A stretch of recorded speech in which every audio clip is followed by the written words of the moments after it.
अस्सलाम वालेकुम वीवर्स, उम्मीद है कि आप सब लोग खैरियत से होंगे।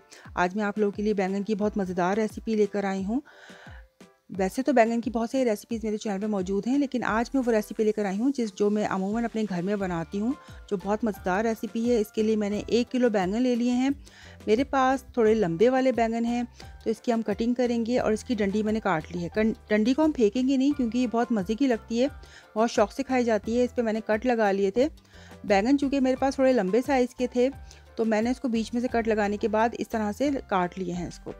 तो आपकी मर्ज़ी पर डिपेंड करता है, आप चाहें तो जिस तरह इसकी पीसेस, अगर आपके पास थोड़े चौड़े वाले बैंगन हैं तो आप इसके बीच में से कट लगाकर भी काट सकते हैं, छोटे पीसेस भी कर सकते हैं। तो मैंने इस तरह से लंबे लंबे पीसेस काट लिए थे तमाम बैंगन के। इसके बाद एक बॉल में मैंने पानी ले लिया है और उसमें 1 टेबल स्पून मैं नमक डाल के अच्छी तरह से मिक्स कर लूँगी। और जो बैंगन हमने काटे थे वो हम इस नमक वाले पानी में डाल देंगे। तो बैंगन काटने के बाद नमक वाले पानी में ज़रूर डालें। इससे ये होता है कि बैंगन का एक तो कलर ख़राब नहीं होता, और बैंगन में अगर कोई कड़वाहट भी हो तो वो भी निकल जाती है। तो इस तरह से तमाम बैंगन काट के मैंने नमक वाले पानी में शामिल कर दिए थे और उनको अच्छी तरह से डिप कर दिया था हाथ की मदद से। इसके बाद मैंने ले लिए हैं 4 अदद आलू। बैंगन में आलू बहुत ज़्यादा मज़े के लगते हैं, तो आप 4 या 5 अदद आलू ले लीजिए। उनको मैंने अच्छी तरह पील ऑफ करके और काट लिया था। और काटने के बाद मैंने इनको अच्छी तरह से वॉश कर लिया था और एक स्ट्रेनर में रख लिया था। तो ये आलू मैंने काट लिए थे और इसको मैंने अच्छी तरह से वॉश करके रख दिया था। अब हम इसकी कुकिंग स्टार्ट करते हैं। एक मैंने कढ़ाई ले ली और मैंने इसमें 1.5 कप ऑयल लिया है। क्योंकि बैंगन मेरे पास ज़्यादा हैं, इसलिए मैंने ऑयल ज़्यादा लिया है। 1 टीस्पून इसमें ज़ीरा जाएगा। ज़ीरे को थोड़ी देर हम फ्राई करेंगे, कुछ सेकंड के लिए। इसके बाद 3 अदद मैंने प्याज ले ली थी दरमियानी साइज़ की। चॉपर में इनको मैंने चॉप कर लिया था। आप चाहें तो हाथ की मदद से भी इसको चॉप कर सकते हैं बारीक बारीक। तो 3 अदद प्याज जाएंगी चॉप की हुई। हम अच्छी तरह से इसको ऑयल में फ्राई करेंगे प्याज को। प्याज को हमने इतना फ्राई करना है कि इसमें हल्का सा कलर आ जाए, हमें बहुत ज़्यादा कलर नहीं देना प्याज को। तो हमें थोड़ी देर तक फ्राई करना है। इसमें 2 टीस्पून मैंने लहसुन अदरक का पेस्ट शामिल कर दिया था, उसको भी मैं अच्छी तरह से प्याज के साथ ही फ्राई करूँगी। अच्छी तरह से इसको फ्राई करेंगे हम, और इतना फ्राई करना है कि थोड़ा सा ये इसकी स्मेल ख़त्म हो जाए, प्याज और लहसुन अदरक की स्मेल ख़त्म हो जाए। अब हम इसमें कुछ मसाले शामिल करेंगे। 1 टेबल स्पून मैंने लाल मिर्च पाउडर डाला है, 1 टीस्पून इसमें हल्दी जाएगी। इसको भी मैं मिक्स कर रही हूँ। अच्छा, इसके बाद मैंने थोड़ा सा इसमें पानी शामिल कर दिया था ताकि मसाले जो हैं वो नीचे लग ना जाएँ, जल ना जाए। तो थोड़ा सा 2 टेबल स्पून मैंने इसमें पानी डाल दिया था। इसके बाद मैंने इसमें 1 टीस्पून मैंने इसमें धनिया पाउडर और 1 टेबल स्पून इसमें नमक डाल दिया था और इसको अच्छी तरह से मिक्स कर दिया था। और थोड़ा सा हम मसाले को अच्छी तरह भूनेंगे। मसाले को भूनने के बाद 5 अदद टमाटर मैंने ले लिए थे, जिनको मैंने चॉपर में चॉप कर लिया था। तो टमाटर का पेस्ट हम इसमें शामिल कर देंगे और अच्छी तरह से इसको टमाटरों के साथ मसाले को भून लेंगे। तो टमाटर के साथ हमने मसाले को बहुत अच्छी तरह से भूनना है।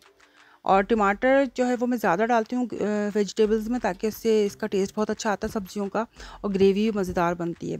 जैसे ही मसाला हम थोड़ा भून लेंगे तो हम इसमें बैंगन डाल देंगे जो हमने पानी में डिप करके रखे हुए थे, वो तमाम बैंगन इसमें डाल देंगे। लेकिन मसाले को हमने बहुत ज़्यादा नहीं भूनना, थोड़ा सा पानी मसाले में छोड़ देना है ताकि उसके साथ हमारे ये बैंगन जो है वो अच्छी तरह से गल जाएँ। अभी मैंने इसमें आलू नहीं डाले, सिर्फ बैंगन डाले हैं, ताकि बैंगन थोड़े से गल जाएँ, उसके बाद हम आलू डालेंगे।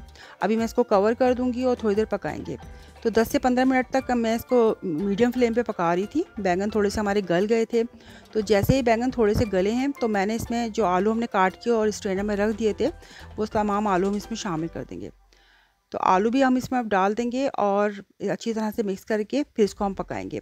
आलू पहले हमने इसलिए नहीं डाले कि बैंगन जो है वो हमें थोड़े से गलाने हैं और घुले घुले से बैंगन बनाने हैं, बिल्कुल खड़े खड़े बैंगन नहीं बनाने।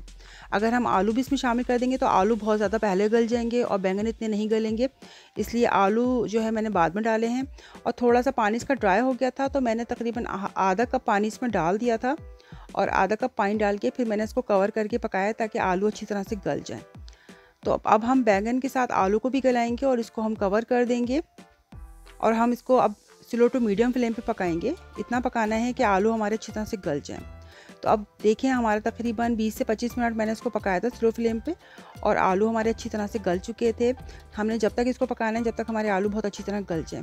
और बैंगन भी जो है वो अच्छी तरह से गल चुके थे और घुले मिले हो गए थे आलू के साथ। अब मैं इसमें, मुझे नमक कम लग रहा था, मैंने नमक इसमें शामिल किया है और 1 टेबल स्पून इसमें गरम मसाला भी डाला है मैंने। तो गरम मसाला पाउडर इसमें जाएगा और नमक आप टेस्ट कर लीजिएगा, अगर नमक की ज़रूरत है तो नमक भी इसमें शामिल कर देंगे और अच्छी तरह से इसको मिक्स कर लेंगे। अब ये बैंगन आलू की सब्ज़ी हमारी रेडी हो गई है। इसके बाद मैं इसमें हरी मिर्च डाल दूँगी। मेरे पास छोटी वाली हरी मिर्चें थी जो कि तेज़ होती हैं, तो मैंने साबुत ही डाल दी थी। और इसमें बहुत सारा हरा धनिया भी जाएगा, तकरीबन 1 बंच हरा धनिया हम इसमें काट के डालेंगे, क्योंकि मेरे पास बैंगन ज़्यादा थे, तो मैंने हरा धनिया भी 1 बंच के करीब ही इसमें डाला था काट के। और हरी मिर्ची और हरा धनिया को अच्छी तरह से मिक्स कर लेंगे। तो हमारी इस तरह से ये मज़ेदार सी आलू बैंगन की सब्ज़ी रेडी हो जाएगी। बहुत ही मज़े की बनती है आलू बैंगन की सब्ज़ी, आप इसको ज़रूर ट्राई कीजिएगा। तो ये हमारी आलू बैंगन की मज़ेदार सब्ज़ी रेडी है। आइए इसको सर्व करते हैं। इसको सर्विंग डिश में हम इस तरह सर्व करेंगे इसको। तो ये इतनी मज़ेदार सब्ज़ी होती है कि बहुत ही आप खाते रहेंगे, लेकिन आपका पेट भर जाएगा, लेकिन आपकी नीयत नहीं भरेगी। बहुत मज़ेदार सब्ज़ी बनती है ये, तो आप इसको ज़रूर ट्राई कीजिएगा। तो वीवर्स, हमारी मज़ेदार सी आलू बैंगन की सब्ज़ी रेडी है।